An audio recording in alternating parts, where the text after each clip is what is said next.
Today's show is sponsored by the ABV Barrel Shop. The ABV Barrel Shop is located in the St. Louis metro community of Arnold, Missouri. The ABV Barrel Shop is focused on one thing, single barrels. Best of all, you can try before you buy. Head over to abvbarrelshop.com to sign up for their email and text distribution so you know what they have in stock, what classes are coming up, and who from the industry may be coming in to visit. The ABV Barrel Shop. It's where single barrels live. We're also sponsored by the Bar to Go. The Bar to Go offers traveling minibars that are no bigger than a small purse or toiletry bag. Best of all, they are fully customizable so you can create the perfect piece that is unique for you. If you own your own business, what a fun and unique way to promote what you do.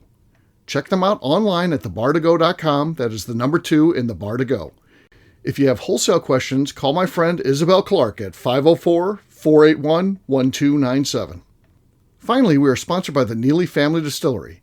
NFD is a family-owned business that keeps ringing up awards in the spirits world. Head to Sparta, Kentucky to experience the family history, award-winning spirits, and meet the Neely family. Check them out online at neelyfamilydistillery.com. Now, on to the show. Let's drink!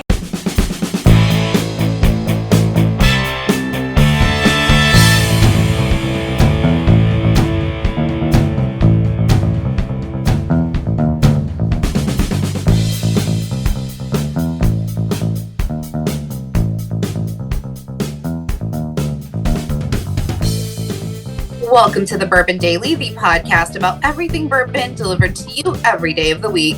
Today on the show, we answer the question, if you had to open a bourbon bar, where would it be? My name is McNew. Please join me in welcoming my co-host, Steve Akeley, along with our special guests, Kathy Cool, Jeff Andreezy, and maybe Von Nieters. Hey, gang, what's up? Hey, guys. Hey, everyone. Yes, Von Nieters says he may be joining us. We'll see. We'll see if he can get his computer straightened out and can get on the show with us. Well, that's TBD, as they say. Feeling stood up. I'm really feeling stood up right now. Yeah, I'll tell you. So we'll see. We'll see what he can do. So yeah, we're going to be talking about you have to open up a bourbon bar. You have no choice in the matter. You have to do it. Where would you do it at? So that's going to be the question of the day. We'll get to that after the break. For right now, though, McNew said there's something she want to talk about. What is that, McNew? Yeah, so it is back to school season. Not really a thing I care about, have no interest in it. But my You've got a kid? Well, I don't. But my stores all have displays of like snacks for lunch boxes. And It brought back like childhood memories when I was grocery shopping the other day. And I was like, I miss these snacks. So what was your favorite lunchbox snack or after school snack? Okay, favorite lunchbox snack. So I'm older than most of you guys, so I feel like we didn't have the options that we had. So back when my grade school years, it wasn't like you had string cheese or something like that. We didn't have anything like that. You had to get like a pudding, and it was literally in a little tin where you had to pop the thing and pull it off. Remember the tin pudding? Yeah, stuff like that. But I think my favorite, what I look forward to is Doritos. My mom would put them in the plastic. We didn't even have the thing with the track where you could do that. It was the thing where you fold it over. You put it in this one side and then you fold it over.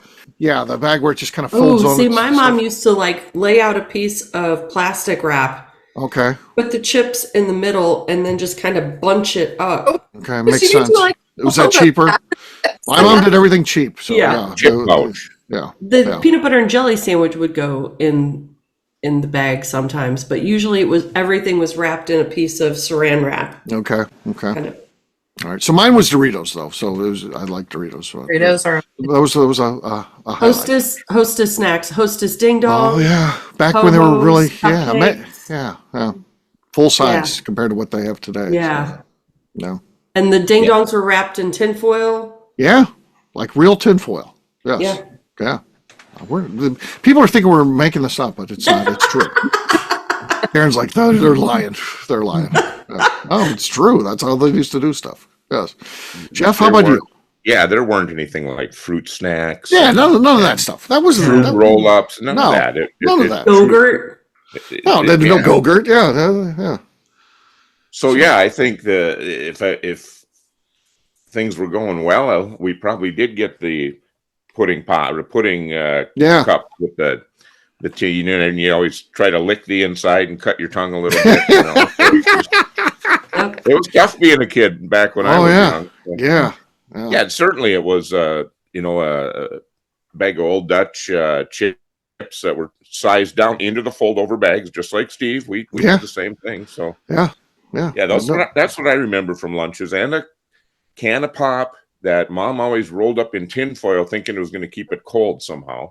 Really? It went into an ice cream bucket. There was field trips. We'd get it. There was no value. Oh to that. man, I tell you what, you were in a rich family then. If you're you got a can of pop. Yeah. My mom, I would get a thermos of Kool-Aid, is what I would get. Yeah, you get I had to buy the milk from the 5-cent milk from the milk lady. Oh, it was 3 cents when I started. I remember 3-cent milk. Yeah. Well, ours was free, so we live of in course, Minnesota. Sure, Minnesota. Yeah, of course. Free milk. Yeah. Free milk. Yeah. How about you, McNew? This is totally different than the other three of us. Right. So, as a 90s kid, I was a big fan of the Dunkaroos, which was literally just sugar on sugar. It was a hard cookie that you would dip in ice. They were fun. Loved me some Dunkaroos. But now, as an adult, I was shopping these aisles, and they have Pringles in individual cans. And they're fucking fantastic. Because you know what? Like, Pringles are a problem. I'm going to eat that whole tall can. We don't buy them. Yeah. To me, Pringles have always been served in a single serving can. No, you can get these little. That's what I like about Pringles. They're in a single serving can. No, we got like a multi-pack with different flavors the other day. And you know what? You know who ate them? Chris and I. Not the kid. Chris and I ate them. Yeah. Okay.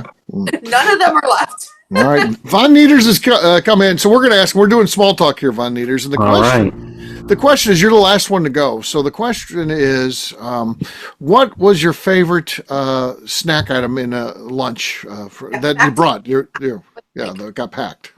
Oh, I never got packed a lunch. I don't know. You bought lunch every day? Yeah, I was Jesus. always. We had a couple kids like that. Yeah, they were. Yeah. Oh my God. How about on a road trip?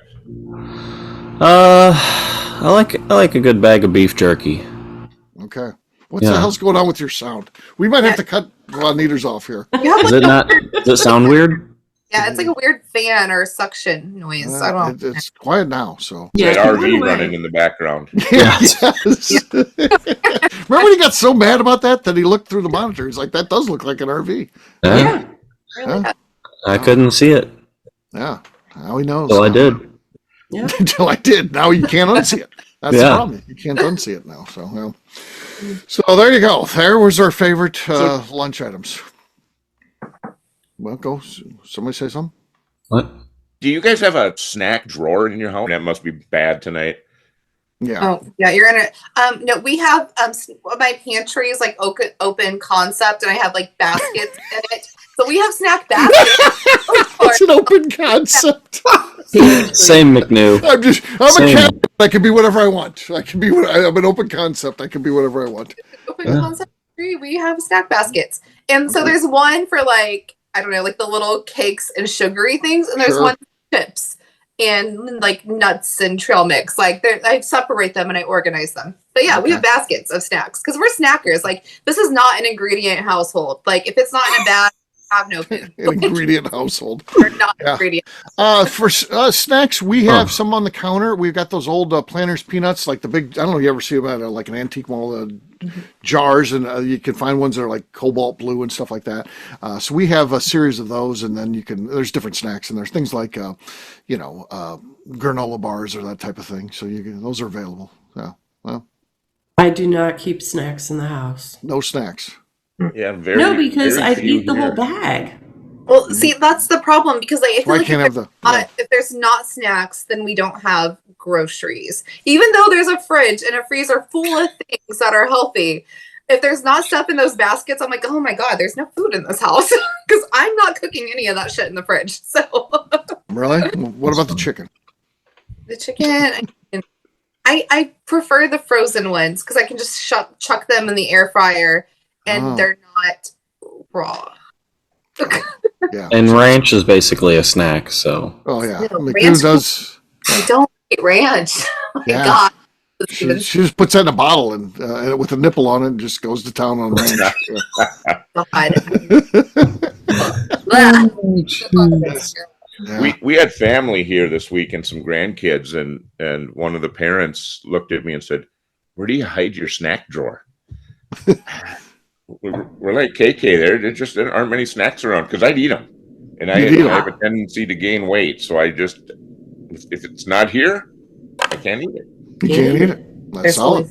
Yeah, I got a lot of snacks at work. I got two drawers in my toolbox are full of snacks. It's all food. It's all snacks, huh? Yeah. Yeah. So you know what? I'm with Fun Eaters because I buy like the Sam's Club boxes of chips. Sure. The like, Dunkaroos. No, but I take my favorites out of it. I take my favorite flavors out and I shove them in my desk drawers in my office. So I'm not sharing, guys. Those are mine. Barbecue chips coming up here with me. See, I found a chip I Oh no! He found the chip aisle. liked in our vending machine at work, and then I found them on Amazon and just ordered a whole case. A whole case. What ones were they? What are they? They're like a habanero and ranch. Of course, ranch. Yep, they're really good. They're more habanero than anything. Okay. McNew would like the ranch part of it. They're like a wavy Lay's type of chip. Ah, the wavy Lay's. But it's not Lay's. No, Ruffles, it's not Lay's. Ruffles are better than Lay's. Ruffles have riches. Yeah. They're all kind of good in their own way. Sometimes you just feel like the Ruffles ridges. Sometimes it's like the wavy Lay's. Sometimes it's just the regular Lay's. It just depends. Sometimes it's the baked. Yeah. Sometimes it's the Pringles. Yeah. You just want those Pringles. Are never That single serving can they've got. It's like this tall. That's perfect. About that. Yeah, about that tall. About that tall. That's the perfect size. That is perfect. Yeah. On that note, guess what, gang? It's time to drink. What is everyone drinking? We're starting with Jeff this time. Jeff, what do you got there, man? I've got some Art of the Spirits, 12-year-old. Must have bought this from you. I don't know where else I'd find something like that. Okay, solid. That could very well be enough. That was a good one, my friend. I've got the Jim Tribute of Planters, so the one we call Grandpa's Truck, for those in the know. That was good. Not as good as Jeff's. Jeff has the lead. I took a run at it, but wasn't quite enough, so we'll see what happens. McNew, you're next. I have an Elijah Craig Toasted Barrel. Okay. Yeah. Not enough. Jeff still has the lead. Von Nieters has to go, though. I have Heaven's Door Exploration Series 1. Exploration. That's tough to say. Okay. Also decent. Not as good as Jeff's. Jeff still has the lead, but KK has yet to go, so she could ruin his little parade here. We'll see what happens. But I'm not. It's a screw top. Screw top. Oh. Little sample of the little book I got. Whoa. Thank you, Von Nieters. Whoa. Nothing better than He sharing. didn't give me one of those. I'll tell you what. Yeah. I mean, I got 3 bottles, but still, it would be nice. Cheers, gang. Cheers. Cheers, all. All right, we'll take a quick break. And then when we come back, we're talking about if you had to open a bourbon bar, you have to. You got no choice. Where you open that thing up. We'll do that in just a few.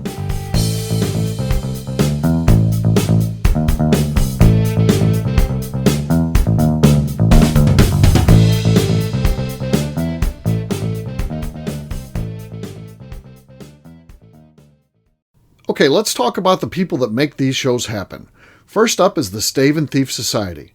Via their in-person class at Moonshine University in Louisville, Kentucky, the Stave and Thief Society is the place where you, a bourbon enthusiast, can expand your knowledge and emerge an executive bourbon steward. In 2017, I completed my executive bourbon steward certification. It's the most comprehensive bourbon certification available and connects you with an expansive network of bourbon enthusiasts and professionals. Check out the full listing of in-person and online certifications and join the society today by enrolling at staveandthief.com. Speaking of Executive Bourbon Steward certification, the ABV Barrel Shop in St. Louis, Missouri has developed a unique partnership with the Stave and Thief Society to offer a preparatory class to assist you in getting your Executive Bourbon Steward certification. This prep class costs only $25 and is available to take live or online via Zoom. Graduates of our class receive a coupon code good for 15% off your Executive Bourbon Steward certification held in Louisville, Kentucky. This saves you almost $90. Additionally, you can collaborate with fellow attendees to split travel costs when you go to Louisville. If you're interested in signing up for the class, simply head over to abvbarrelshop.com and check out the classes and events page. Last but not least, we are sponsored by Neely Family Distillery. Royce Neely is the 11th generation distiller in one of America's oldest distilling families. A visit to Neely Family Distillery takes you through family history, where you can see all the artifacts and newspaper clippings through the years from this family that started distilling in America after James Neely arrived from Northern Ireland in 1740. Today, Royce Neely and his team are crafting some of the best spirits in America. Their bourbon and absinthe offerings keep winning top honors in the spirits competitions. Recently, their absinthe made history as the first platinum winner in the absinthe category at the San Francisco Spirits Competition. Neely Family Distillery is definitely a bucket list destination if you are a bourbon fan. Learn more about their spirit offerings, visiting their facility, and the awards they have collected over at NeelyFamilyDistillery.com. And now, back to the show.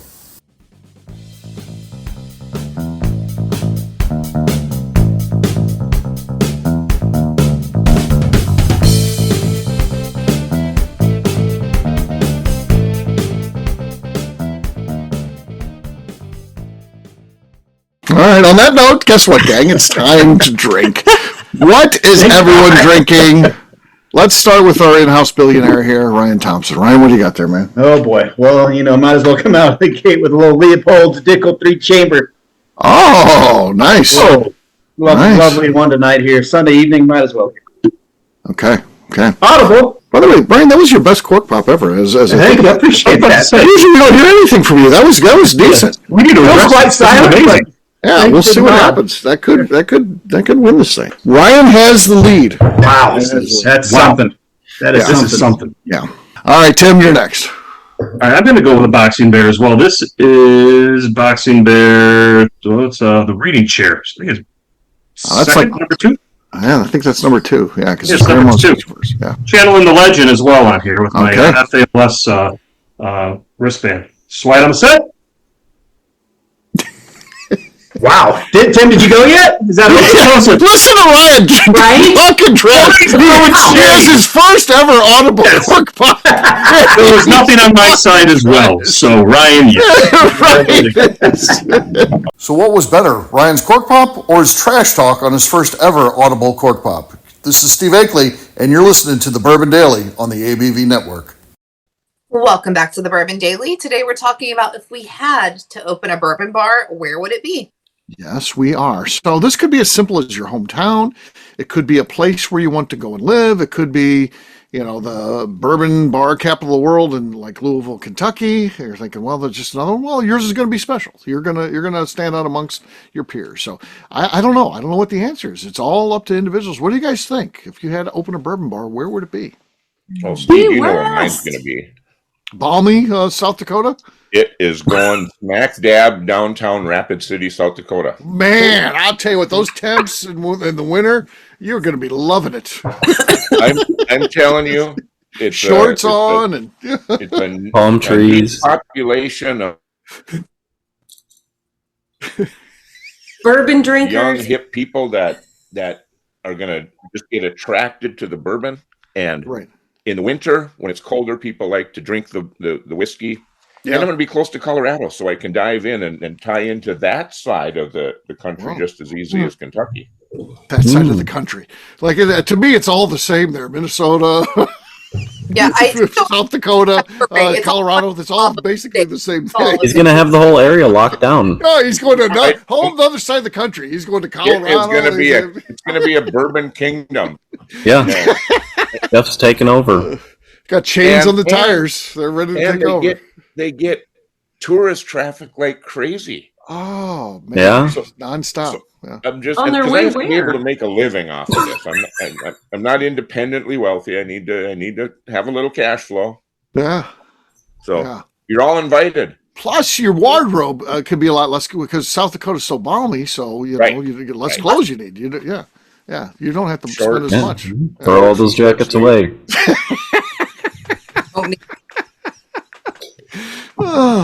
I tell you, after living in Minnesota, maybe the first winter, it's like, man, this is so warm here. I'm telling you, after that though, the reality sets in. It's minus 30, and it's not minus 45. It's minus 30, and you're like, oh shit, this is still cold. It wouldn't be so bad without the wind. That's how they think. Right. Mm-hmm. Yeah. So all right. So Jeff, we know balmy South Dakota. We should have figured that was a very well thought out answer. Sure. Well, he's opened up access to a whole other part of the country by going to Colorado. I mean, it's unbelievable.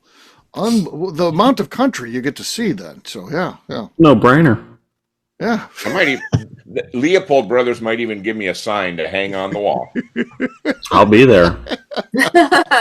Yeah. So there you go. All right. Who else? I've got two options. Okay. I'll either go to Key West. Okay. Just because why not? Sure. It's so expensive to live there. I can just live in the back of my bar. Yeah, that's nice, right?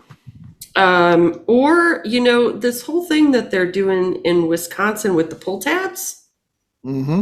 I could have a bourbon bar there and play pull tabs. And then Heidi was telling me about a game where you just hammer a nail.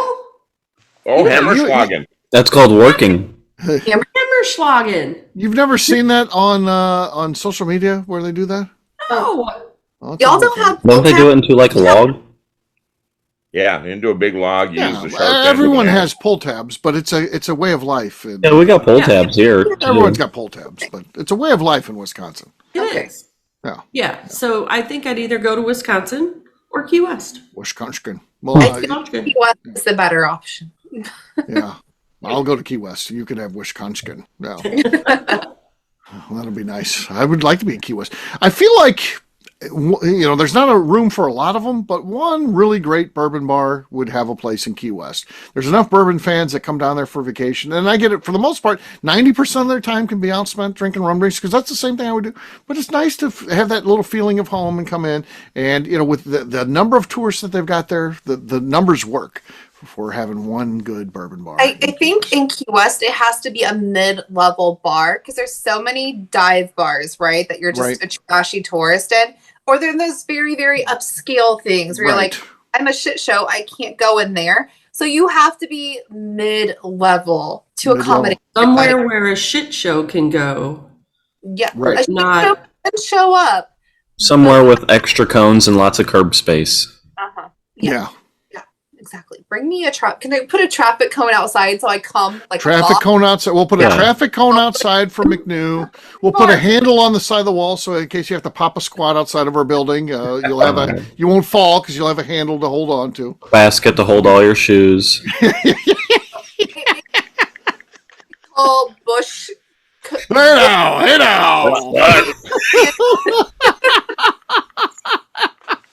Yeah, we did cross over into we're past prime time now. So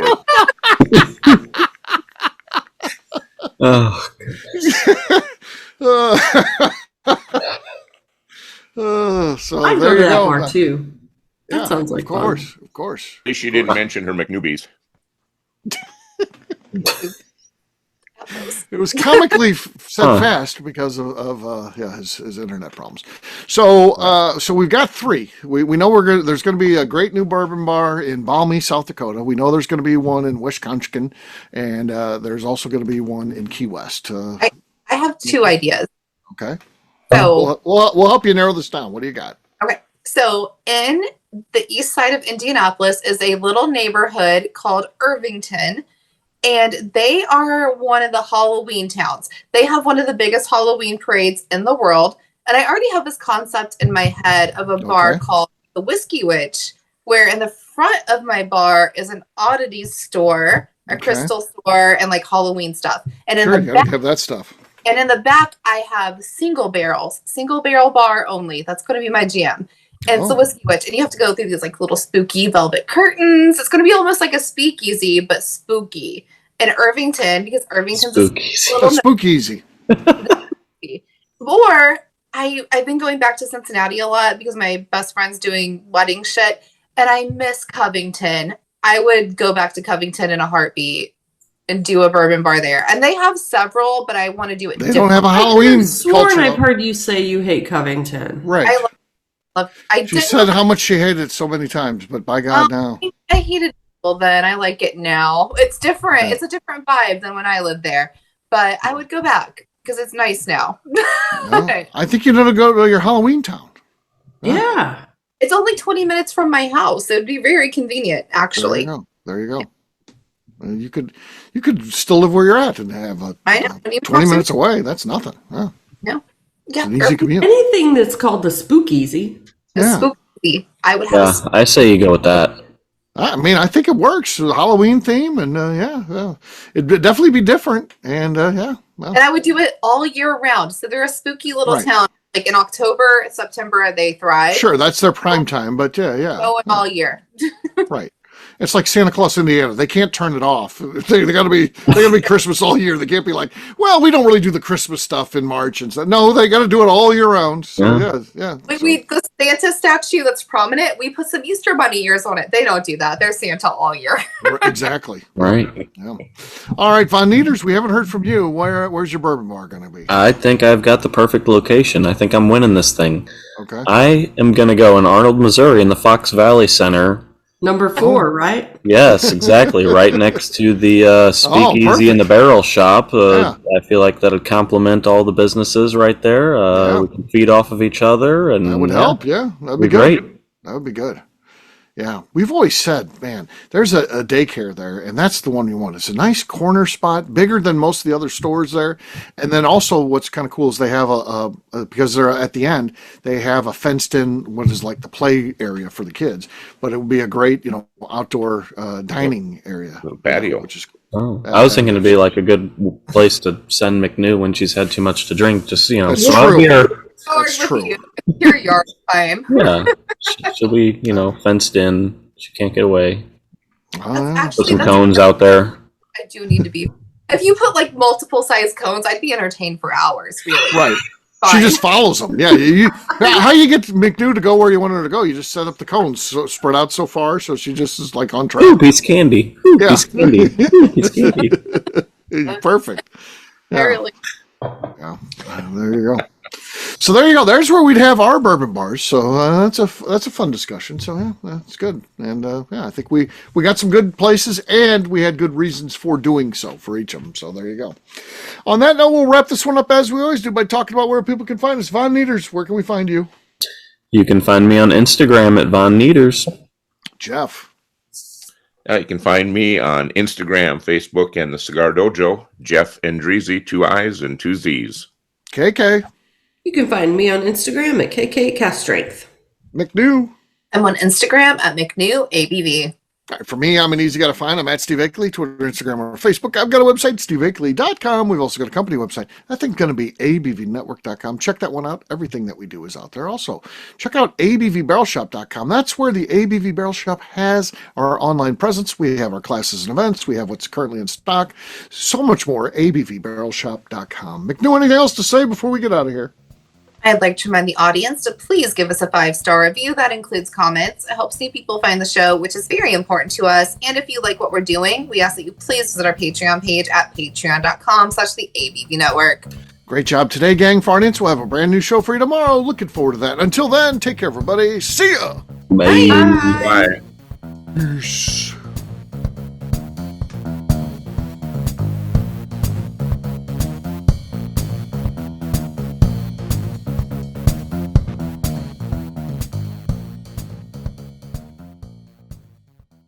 Before we let you go, let's talk about one last thing. The ABV Barrel Shop in the St. Louis community of Arnold, Missouri. The ABV Barrel Shop is focused on a couple of things. First of all, single barrels.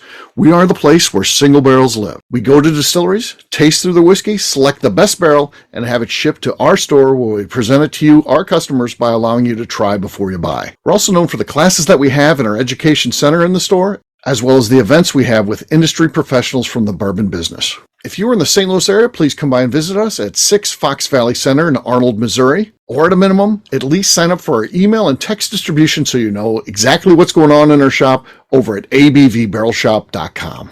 This is Steve Akeley, owner of the ABV Network, signing off. We thank you for listening to our programming and truly appreciate your support. The Bourbon Daily is part of the ABV Network. For more information or to become a sponsor, please visit abvnetwork.com. Thanks for listening and cheers. This has been a Steve Akeley production.